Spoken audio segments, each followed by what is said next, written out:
Assalamualaikum warahmatullahi wabarakatuh. Selamat datang di video pembelajaran mata kuliah Kimia Analitik Kualitatif Prodi Anafarma jurusan Gizi Politeknik Kesehatan Kemenkes Malang. Dalam video pembelajaran kali ini kita akan membahas tentang kelarutan.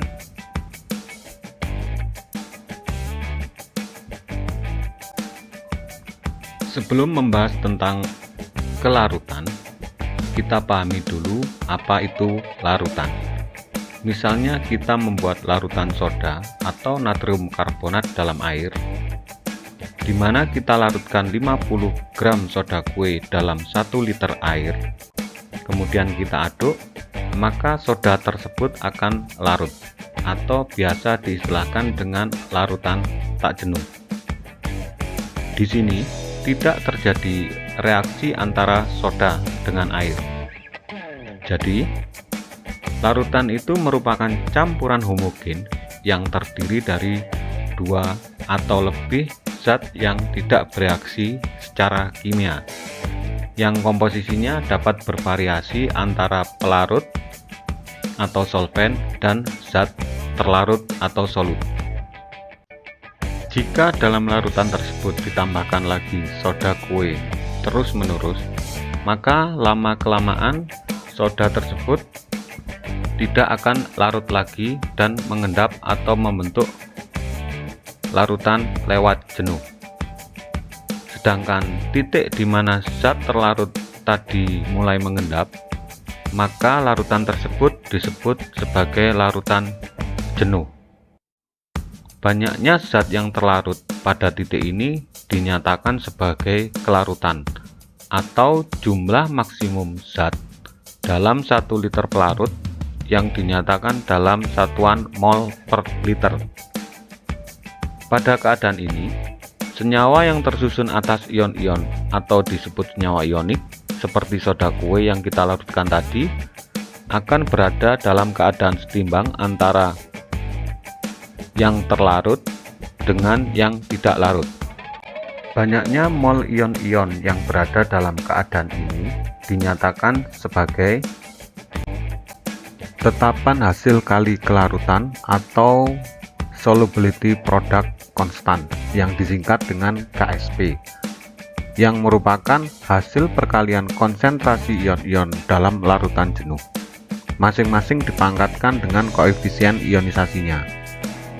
Hubungan antara kelarutan dengan KSP ditunjukkan dalam persamaan berikut ini, di mana suatu garam AXBY akan terionisasi menjadi XA dengan valensi Y+, dan YB dengan valensi X-.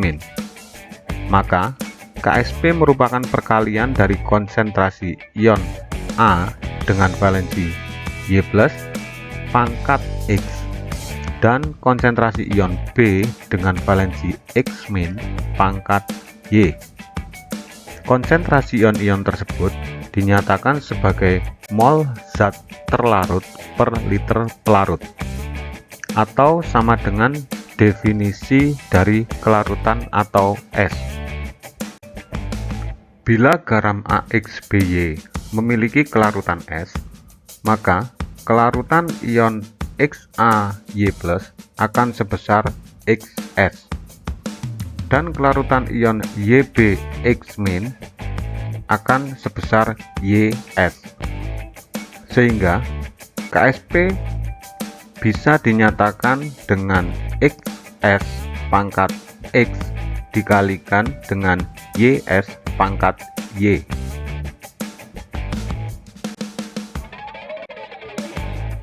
Tabel berikut merupakan tabel KSP dari berbagai jenis garam.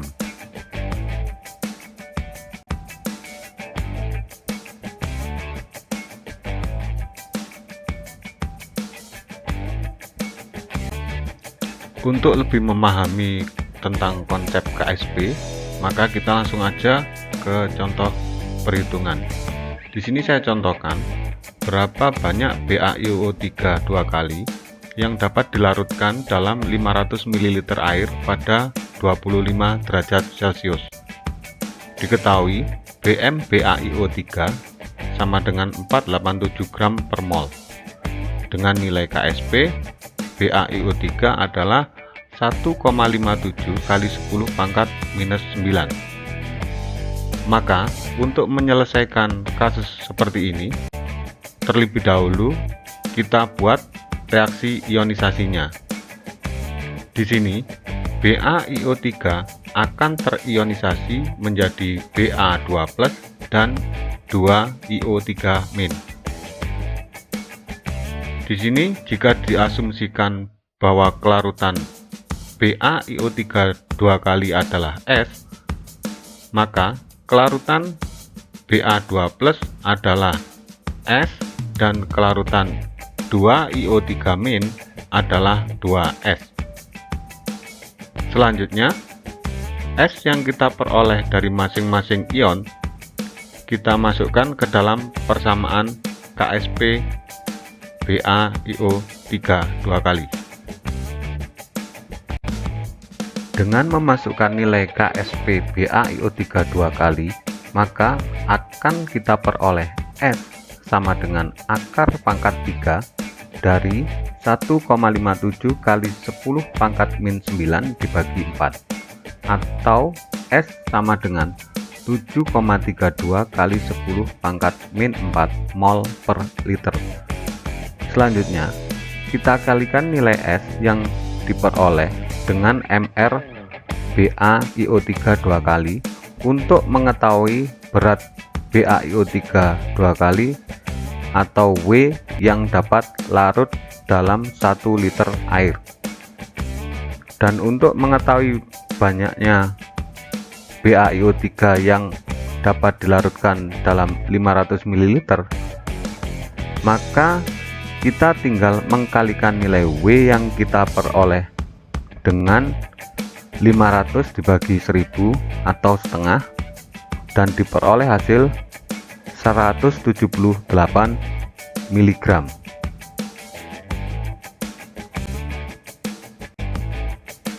Untuk contoh berikutnya, hitung KSP perak kromat jika diketahui 1 liter larutan jenuh mengandung 2,59 kali 10 pangkat min 2 gram perak kromat. Di sini data yang kita punya adalah Mr perak kromat, yakni 331,7 gram per mol, berat perak kromat yakni 2,59 kali 10 pangkat min 2, dan volume total larutan jenuh adalah 1 liter. Maka dengan membagi berat perak kromat 2,59 kali 10 pangkat min 2 dengan Mr nya 331,7, akan diperoleh mol perak kromat, dan karena sistem tersebut dalam 1 liter larutan, maka dapat langsung diperoleh kelarutan perak kromat adalah 7,81 kali 10 pangkat min 5 mol per liter. Selanjutnya, nilai kelarutan yang diperoleh disesuaikan dengan koefisien reaksi masing-masing ion, dan kemudian dimasukkan ke dalam persamaan KSP perak kromat, maka akan diperoleh nilai KSP perak kromat adalah 1,9 kali 10 pangkat min 12. Kelarutan suatu senyawa dipengaruhi oleh beberapa faktor, antara lain yang pertama adalah polaritas. Senyawa polar akan mudah larut dalam pelarut polar.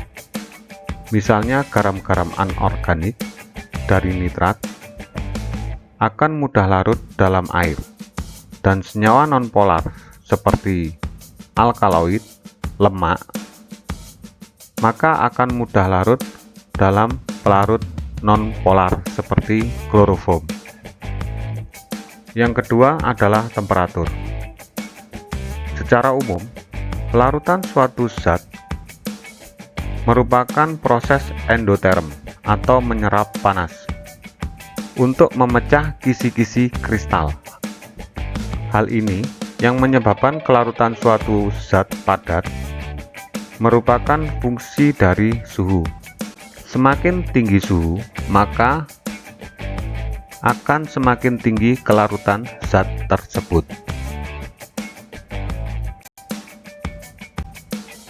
Faktor yang ketiga adalah tekanan. Tekanan tidak terlalu berpengaruh terhadap kelarutan zat padat, akan tetapi sangat berpengaruh pada kelarutan gas dalam suatu cairan. Berikutnya yang keempat adalah adanya ion senama. Adanya salah satu ion yang sama dalam pelarut dengan zat yang akan dilarutkan sangat berpengaruh terhadap kelarutan zat tersebut. Pada umumnya akan membuat kelarutan zat tersebut menjadi semakin kecil dan sukar larut. Hal ini sesuai dengan prinsip Lechatelier bahwa keseimbangan akan bergeser ke arah pembentukan zat yang ditambahkan jika konsentrasi salah satu ion dalam larutan ditingkatkan.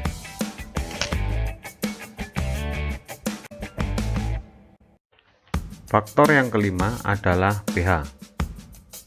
pH sangat berpengaruh terhadap kelarutan senyawa hidroksida dan garam dari asam lemah yang sukar larut. Untuk lebih jelasnya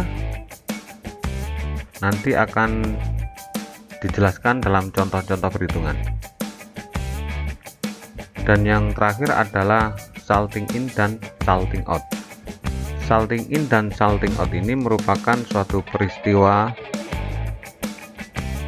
kompetisi dalam mengikat air, di mana senyawa terlarut akan mengendap jika di dalam larutan tersebut ditambahkan suatu zat yang dapat mengikat air lebih kuat daripada senyawa tersebut.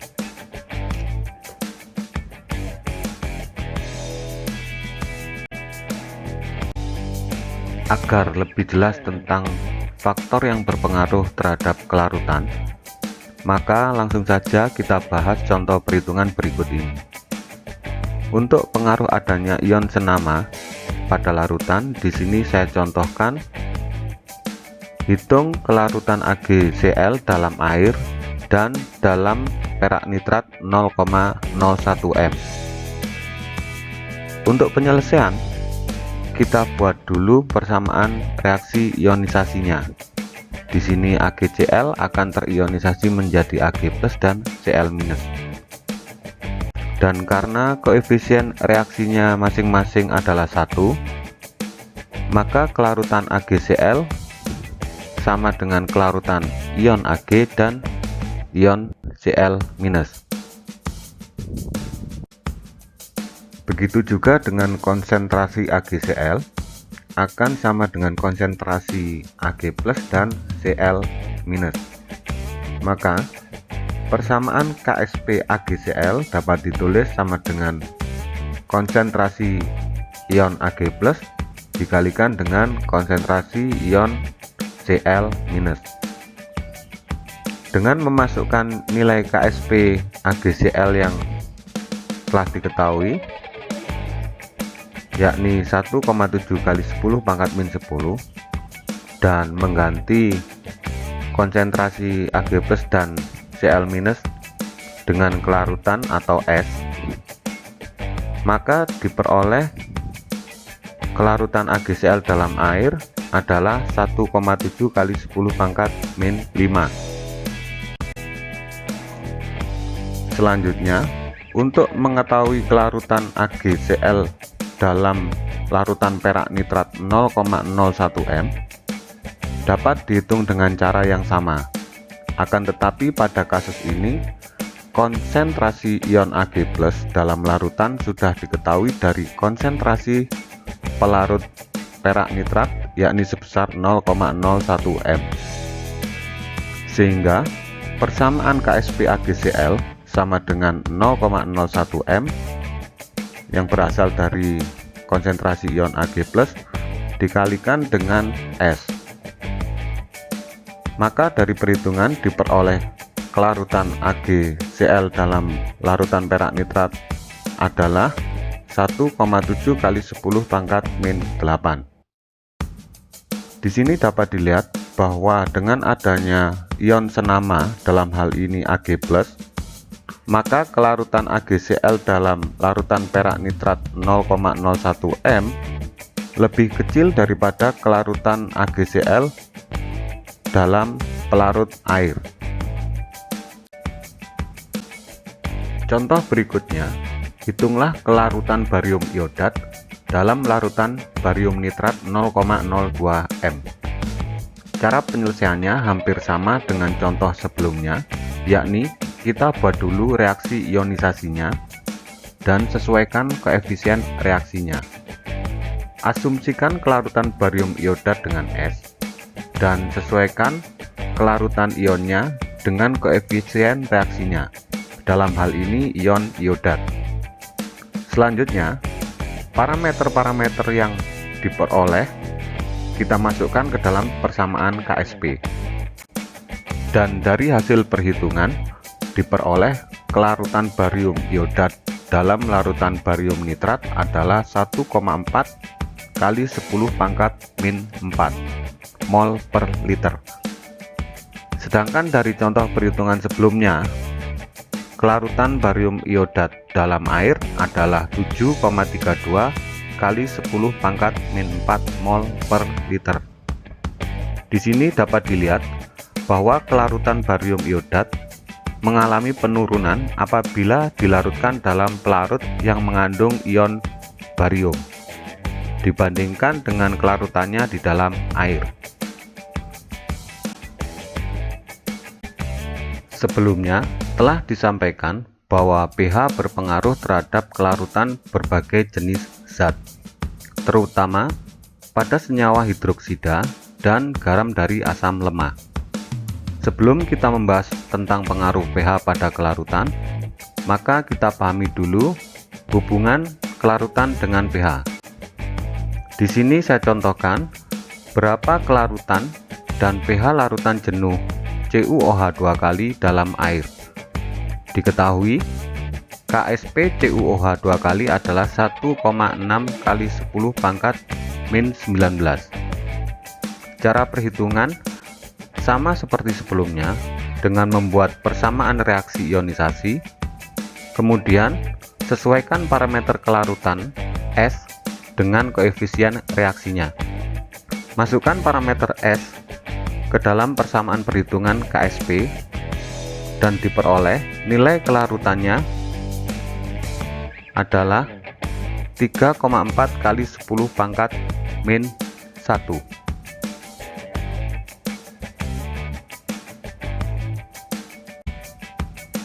Masukkan parameter S ke dalam persamaan perhitungan KSP dan diperoleh nilai kelarutan CuOH 2 kali dalam air adalah 3,4 kali 10 pangkat min 7. Berdasarkan persamaan reaksi ionisasi, konsentrasi ion OH- setara dengan 2S atau 2 kali kelarutan. Maka diperoleh konsentrasi OH- adalah 6,8 kali 10 pangkat min 7. Selanjutnya, kita tentukan nilai pOH-nya dengan mengantilogkan nilai konsentrasi OH- dan diperoleh pOH adalah 6,17. Untuk merubah nilai pOH menjadi pH, tinggal kita kurangi nilai pKw atau 14 dengan pOH. Dari contoh dapat dilihat bahwa larutan jenuh CuOH 2 kali dalam air mempunyai kelarutan 3,4 kali 10 pangkat min 7 mol per liter dan pH 7,83. Selanjutnya, bagaimana jika pH larutan CuOH tersebut dinaikkan atau diturunkan? Di sini misalnya dilarutkan dalam larutan buffer pH 9 atau pH basa. Karena CuOH 2 kali merupakan larutan basa, maka kita harus merubah dulu nilai pH buffer menjadi pOH untuk mengetahui berapa konsentrasi ion OH- dalam larutan buffer tersebut, dan diperoleh konsentrasi OH- adalah 10⁻⁵. Selanjutnya, dari persamaan reaksi ionisasi CuOH 2 kali dapat diperoleh bahwa konsentrasi OH- dalam larutan tersebut sama dengan 2S atau 2 kali kelarutan. Maka dengan memasukkan ke dalam persamaan KSP CuOH 2 kali akan diperoleh 1,6 kali 10⁻⁻19 sama dengan S kali 10⁻⁻5, dan diperoleh hasil kelarutan CuOH 2 kali dalam larutan buffer pH 9 adalah 1,6 kali 10⁻⁹. Konsep ini hampir sama dengan adanya ion sejenis dalam larutan. Di sini nampak bahwa kelarutan senyawa hidroksida, dalam hal ini CuOH, menurun jika dilarutkan dalam larutan buffer dengan pH yang lebih basah daripada pH larutan jenuhnya. Selanjutnya, bagaimana bila larutan tersebut pH-nya diasamkan, misalnya dilarutkan dalam larutan buffer pH 4? Maka, untuk menghitung kelarutan, caranya sama seperti tadi. Kita rubah dulu nilai pH-nya menjadi pOH, dan diperoleh konsentrasi ion OH- adalah 10⁻⁻10. Sehingga bila konsentrasi ion OH- tersebut dimasukkan ke dalam persamaan KSP, maka akan diperoleh hasil kelarutan CuOH 2 kali dalam larutan buffer asam adalah 16 mol per liter.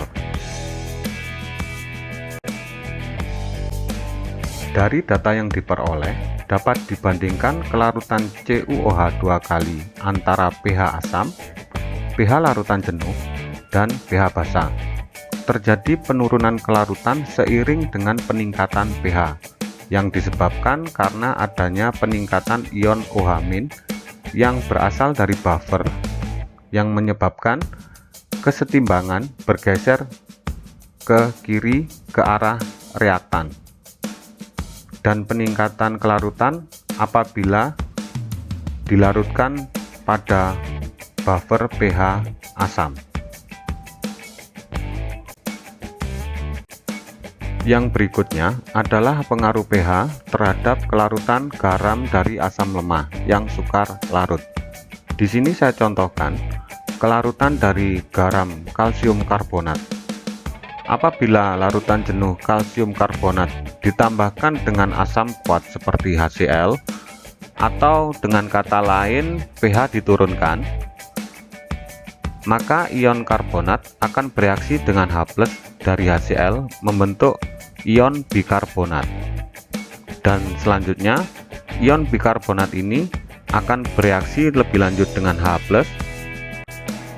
menghasilkan hidrogen karbonat yang akan terurai menjadi air dan gas CO2. Reaksi 1 dan reaksi 2 ini biasanya berlangsung cepat dengan ditandai pembentukan gas CO2.